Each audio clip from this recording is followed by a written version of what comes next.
Hello, in this video I'll be teaching you how I personally like to set up for 5-axis. In 5-axis, clearance is really important, and modeling your vise and being able to see it in your simulations is going to help you a lot when it comes to determining safe clearances and not crashing.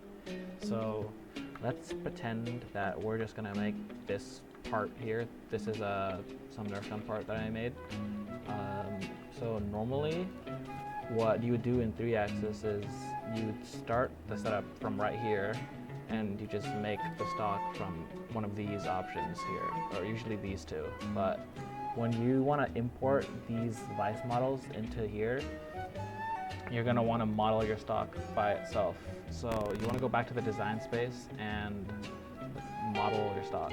So I'm gonna do so make sure that your stock model is gonna be made out of measurements of stock that we actually have.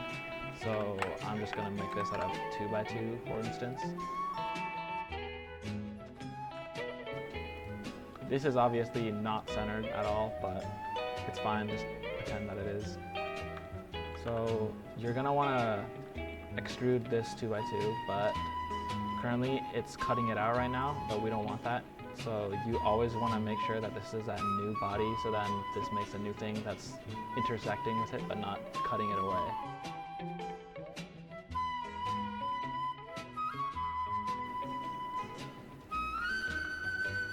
So now this is our stock. I'm going to rename it. You don't really need to, but I prefer to.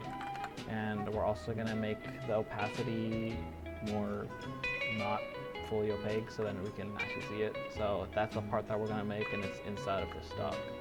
So now that our stock is modeled, we can import any of these vices. I have all these vices in a link in the description of this video, so you can take them. They're all animated. So when this pops up, you're going to want to press convert to assembly.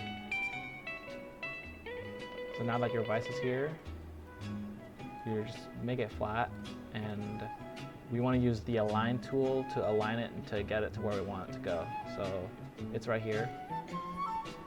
So you want to click on these big center things so then they center themselves. So this will center it on the vise in the X and Y plane.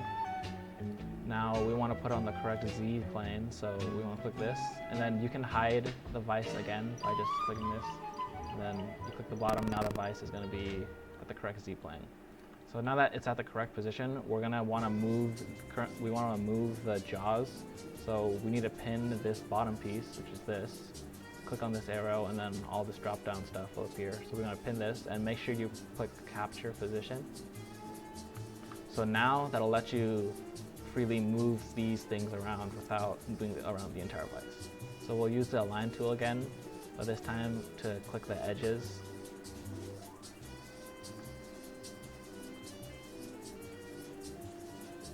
So now we're ready to go into the manufacture space.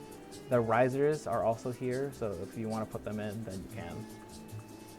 But you don't really need them.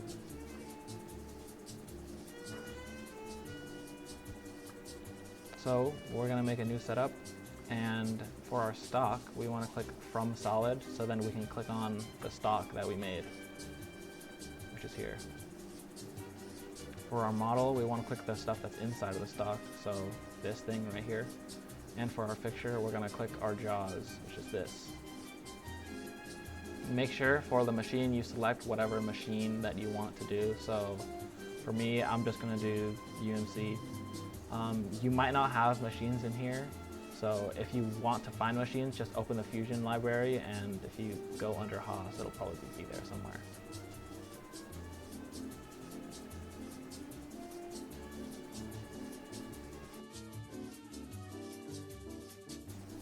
So now everything is all set up and you're ready to start programming your toolpaths. This is an example of what a finished Fusion file might look like. This is another Nerf gun part that I unfortunately I didn't have time to run for before graduating. So in here we have our vise and our riser, which is optional. Importing the riser, it works exactly the same way as importing the vise. You just drag it in from the data panel and put it in. So I have 4 of these set up here. These are for op2, and the ones that are upside down here are for op1. So this is what the op1 looks like. It's upside down, but you get the idea. So when you have your Vices model like this, when you simulate with the machine, everything will move together, and you'll be able to determine when or where you have sus things happening or anything that's unsafe.